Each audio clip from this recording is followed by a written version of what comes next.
आज की स्टार्टिंग बेटा करते हैं बहुत ही अच्छे क्वेश्चन से। एमसीक्यू चैप्टर एपी पढ़िए। Sn denotes the sum of n terms of an AP. ठीक है, उसने बताया है, अच्छा लगा हमें, अच्छा लगा उसने बताया। बट हम जानते हैं कि सम ऑफ एन टर्म्स को एसएन ही बोलते हैं। आगे फर्स्ट टर्म स्मॉल ए है, ये भी बता के उसने अच्छा काम किया। फर्स्ट टर्म स्मॉल है, हम तो जानते ही नहीं थे।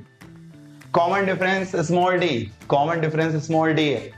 कह रहा है एस सफिक्स में एक्स अपॉन एस सफिक्स में के एक्स जो है वो इंडिपेंडेंट है एक्स से। ये बेटा नई चीज है जो नहीं जानते हो। इसका मीनिंग ये होता है जैसे जब हम इसको सॉल्व करेंगे, इसको बोले तो किसको, इसे जब हम इसे सॉल्व करेंगे तो सवाल कह रहा है ये इंडिपेंडेंट है एक्स से, यानी ये एक्स पे डिपेंड नहीं करता है, यानी इसके आंसर में एक्स तुम्हें नजर नहीं आएगा। क्यों? क्योंकि ये एक्स पे डिपेंड ही नहीं करता है। सवाल कह रहा है ना कि फलानी quantity is independent of x, x पे डिपेंड नहीं करती, इंडिपेंडेंट है, आत्मनिर्भर है, एक्स पे डिपेंड नहीं करती। जैसे तुम करते हो ना, एक्स पे डिपेंड ये नहीं करता। समझो, सुनना ध्यान से, आगे आगे सुनना। आगे हम लोग अब इसको सॉल्व कैसे करेंगे, यही सीधे इसी को पढ़ो, फॉर्मूला लगाते हैं और फिर कुछ क्वेश्चन जो होते हैं ना वो ऑब्जेक्टिव के लिए ही बनाए जाते हैं। उसमें ऑप्शंस हम खुद ट्राई करेंगे एक एक करके, कोई एक ऑप्शन ऐसा होगा जो फिट हो जाएगा। देखते हैं, चलिए। हमने नोट किया एस एक्स अपॉन एस के एक्स। एस एक्स की बेटा वैल्यू रखो, एस एक्स की। सर कहां से रखें? अरे एस एन के फॉर्मूले से। एस एन का फॉर्मूला ये S n equal to n upon two bracket n upon two लिखा है बेटे, n upon two, n upon two, two a plus n minus one into d. अब हमें क्या चाहिए? हमें तो चाहिए एस एक्स।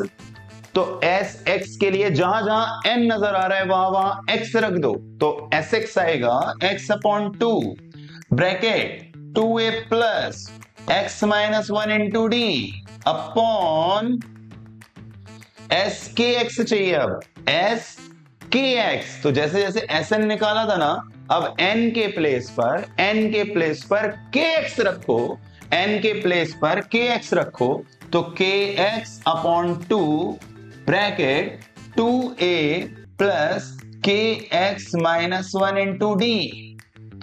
तो टू से टू कैंसिल, एक्स से एक्स कैंसिल, क्या बचा पहले एक बार नोट कर लेते हैं। इज इक्वल टू ऊपर वन नीचे के, तो one upon k, one upon k. देखो ना बेटे, ऊपर वन, टू से टू कैंसिल, एक्स से एक्स कैंसिल, ऊपर वन नीचे के, तो वन अपॉन के, और अंदर जो बचा है वो पूरा पूरा लिख देते हैं, two a plus x minus one into और डी, डी डी अपॉन में आइए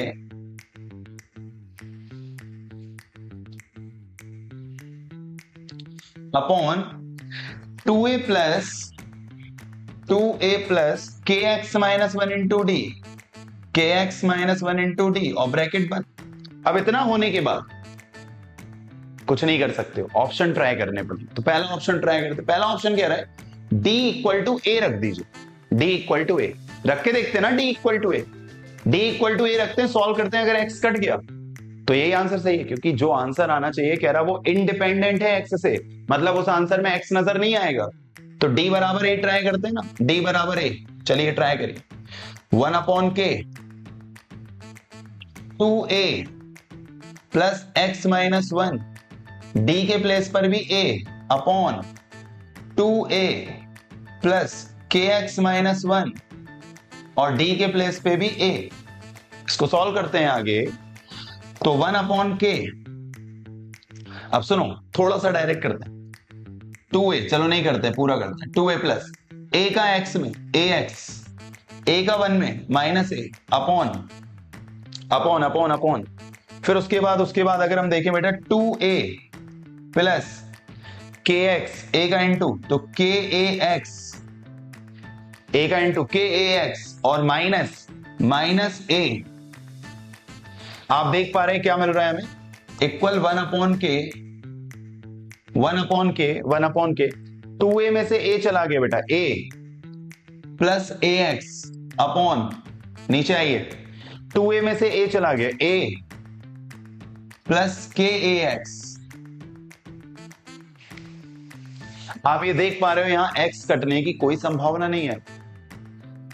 जो आंसर आएगा ना उसमें x होगा, मतलब पहला ऑप्शन हमारे लिए फिट नहीं बैठा बेटा। दूसरा ऑप्शन ट्राई करते हैं। दूसरा, अब हम d बराबर 2a ट्राई करेंगे। d बराबर 2a, ठीक है, d बराबर 2a।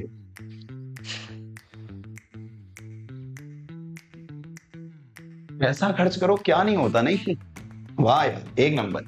चलिए, तो अब हम लोग, ये है हमारी चीज, ठीक है। तुम यहां चलो बेटा साइड से।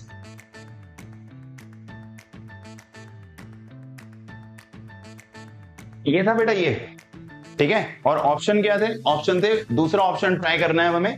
दूसरा ऑप्शन d बराबर 2a, दिख नहीं रहा है, स्क्रीन वहां पहुंचा दी है। d बराबर 2a, d बराबर 2a। चलो इधर रखना है, इधर बेटा, इधर इधर। अब दूसरा ऑप्शन ट्राई कर रहे हैं इधर। पहले d बराबर a ट्राई किया था, अब d बराबर 2a। तो देखो 1/k, अब d बराबर 2a ट्राई कर रहे हैं। d बराबर 2a रखिए, 1/k 2a plus x minus 1 और d के प्लेस पे 2a upon 2a plus kx minus 1, kx minus 1 और d बराबर 2a। आगे 1/k 2a प्लस 2a का अंदर इंटू कराओ तो 2a x minus 2a upon 2a plus 2a का इंटू तो 2a k x minus 2a। Calculation चल रही है बेटा नॉर्मली। उम्मीद है आपको इतना समझ में आ रहा होगा सबको बढ़िया तरीके से। बहुत बढ़िया। देखिए आगे, 2a से 2a कैंसिल, यहां 2a से 2a कैंसिल, 1/k, ऊपर बचा है 2ax, नीचे बचा है 2akx। आप समझदार है, 2a से 2a खत्म, x से x खत्म, आंसर आ रहा है 1/k और नीचे यहाँ के 1/k²। बेटा ये आंसर x पे डिपेंड नहीं कर रहा, तो right answer is second option, ठीक है ना। Second option is correct answer. ये रहा सेकेंड ऑप्शन हमारे पास। ये रुक जाओ रुक जाओ रुक जाओ, d बराबर 2a is the correct answer. मजा आया? बहुत बढ़िया।